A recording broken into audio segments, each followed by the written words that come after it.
the sleeper hit action movie of 2021 that you probably didn't even know about or even knew came out. Let's get right into it. First off, I enjoyed this movie, and I'm just going to be some spoilers in my review. So if you haven't seen this movie, I highly recommend this movie. Go off and see this movie. Stop watching my review now. Come back and watch my review after you've seen the movie, and leave some comments below what you thought of this movie. So let's get right into it.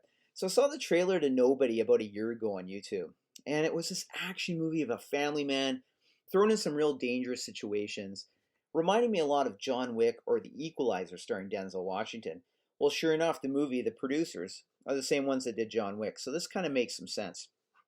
And the main character for this character of Nobody is portrayed by actor Bob Odenkirk, who you probably know from Better Call Saul and a lot of other comedic situations. He doesn't look like an action star at all. You wouldn't think of him this way. Having said that, he looks pretty physically fit in this movie. Now let's go back to 1988. I saw a movie called Die Hard, where they took a comedic actor, Bruce Willis, from Moonlighting and threw him into an action movie as the action star. And that worked, because you didn't expect it. Well, same here. I didn't expect it. I love this movie. Great storyline, great characters, and original action, fast-paced action, really cool moves. All right, so let's get into the premise here. So the premise for this whole movie is essentially Hutch Mansell, I believe is his name, fails to defend himself and his family when there's a home invasion done on his house one night. He basically fails to really deal with the perpetrators, and as a result, his son is physically injured, not extremely injured, but physically injured, and he just basically fails to act. But you'll see in this scene, essentially, he does want to act, but he stops himself at the last second. So you kind of wonder, who is this guy? So he's your typical family man. He's an accountant at some industrial business with his his in-laws basically there, and they're a couple of jerks really. But anyways, he works there, and they go through his routine Monday to Friday, and it's quite boring. Like, he misses his garbage can, I think, every Tuesday or something. He goes out for runs, drinks his coffee, comes home. It's the same thing day in and day out, and it's quite boring. You're thinking, this guy, poor guy, he's doesn't really have much.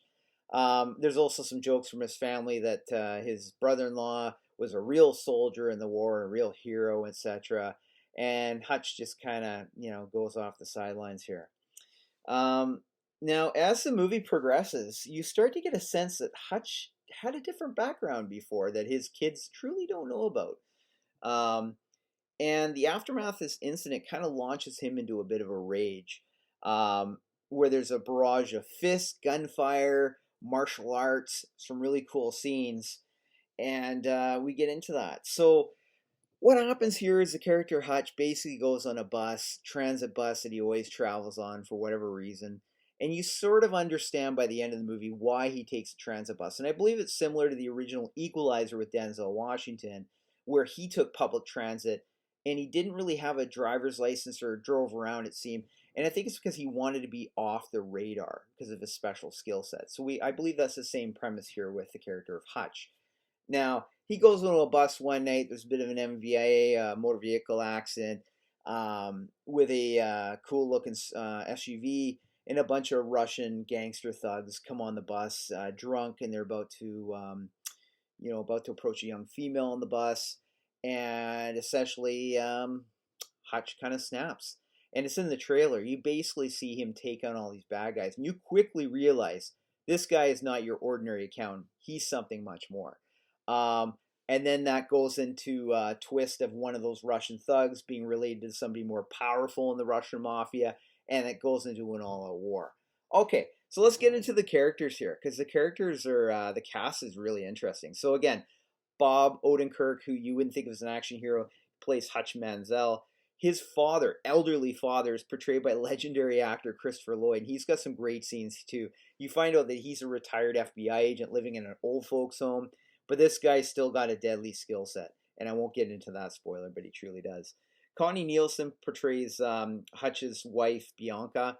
And at first you kind of wonder, does she know this, that he has this past? And you quickly determine that, yes, she does. She's very well aware who he was. And we have some other interesting characters. Hutch Mansell has a half brother, portrayed by RZA, RZA. Great actor, portrays Harry. He's got an interesting background as well. And Michael Ironside, we haven't seen him in years. Of course, he was in Top Gun. He's a Canadian actor, been in many movies over the decades, and he's back. And he portrays Eddie Williams, who's Hutch's father-in-law, essentially. His kids are do a really good job here too. Colin Salmon, he's a well-known British actor. He portrays, I believe his name is Banyan, and which is obviously Hutch's previous handler in his previous job. The other interesting thing was he was an accountant in his previous job, but didn't really deal with money. I guess in accountants they dispatch certain people, so he's got a highly trained skill set. The movie has some humor in it too. It just you don't see it coming. The other thing I liked about this movie is the character of Hutch wasn't this ruthless killer launching into a tirade. Like when in fact he fights the Russians on the bus, he actually spares their lives. But that doesn't stop the mafia from coming after him, and that starts up in the ante here, and it becomes quite interesting in the movie. The action scenes are fantastic. You could tell they're very well choreographed. They're original. There's some original scenes I've never seen in an action movie before. It blew me away. This movie reminded me of John Wick meets The Equalizer meets The Family Guy. This movie has it all. I thoroughly enjoyed this movie from beginning to end. I didn't see this movie coming. It is an awesome movie. I highly recommend it. Some interesting trivia here, because it's this idea for this movie was actually based on an idea from Bob Odenkirk, the main actor in this movie, who in real life had a home invasion happen, and he actually trapped the trespassers in the basement. And he was frustrated how I guess the authorities dealt with the situation, and he thought he should have taken matters into his own hands, maybe a little more, and become a badass. So he actually, basically created this whole premise of this movie from an experience he had in his real life. So that's kind of interesting too. You could see also that, he also did some really good martial arts training here. His physical training, he actually got in shape 2 years before they made this movie. Over a period of 2 years, he's getting in shape, doing martial arts skills. He was really preparing, and it does show. I don't really see a stuntman in these scenes. It looks like he's doing all the fights himself. And again, when you see Better Call Saul, you don't think of this guy as a lethal weapon. But in this movie, he truly pulls it off. It's just the whole idea of this movie and the cast and characters. It's an original idea. It's never been copied before. It did remind me a little bit of True Lies, but True Lies was a kind of a watered down version of this for sure, where Arnold Schwarzenegger essentially was a secret agent, but his family didn't know. Well, this is different. This guy was an assassin. And his wife knows, obviously, but his younger kids didn't. He has a daughter and a son in this movie.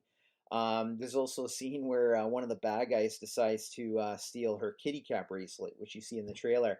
And he basically interrogates the bad guys. I want the kitty cat bracelet back.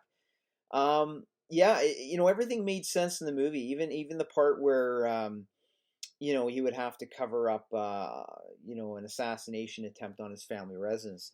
The other comedic moments I love in this movie is his brother-in-law in this movie is such a jerk, bragging how great he was. So he has no clue about the character of Bob Odenkirk here, who plays Hutch, that he was a lethal assassin. Towards the end of the movie, his brother-in-law pushes him while he's in a frantic rush to deal with some bad guys. And you see finally Hutch launch on the brother-in-law, and it was quite amusing to see that scene. You'll have to watch it in the movie. It's pretty funny. This movie is enjoyable. I had a great time watching it from beginning to end.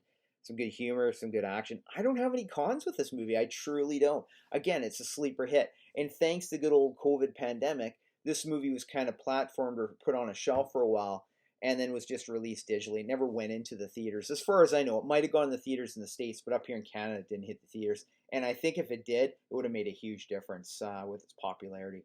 But I recommend this movie. I had a great time watching this movie. The fight scenes are incredible. The acting's spot on. And he's an interesting character. I want to see a sequel. I want to see a trilogy. I mean, I really would like to see where this character goes next in his progression here. And the whole premise is, when they ask who he is, he says, I'm just nobody. That's the whole interesting thing with this movie. Great flick. I highly recommend it. I give this out of a 1 to 10 rating. I give it a 10 out of 10. It's not the best movie in my top 10, but it's definitely a good movie. It's I can't think of any cons or complaints other than the fact it probably should have been seen in a movie theater. But that's not the fault of the characters in the movie at all. It's just the way the world works. Anyways, leave some comments below, like my channel, subscribe. All right, see you later.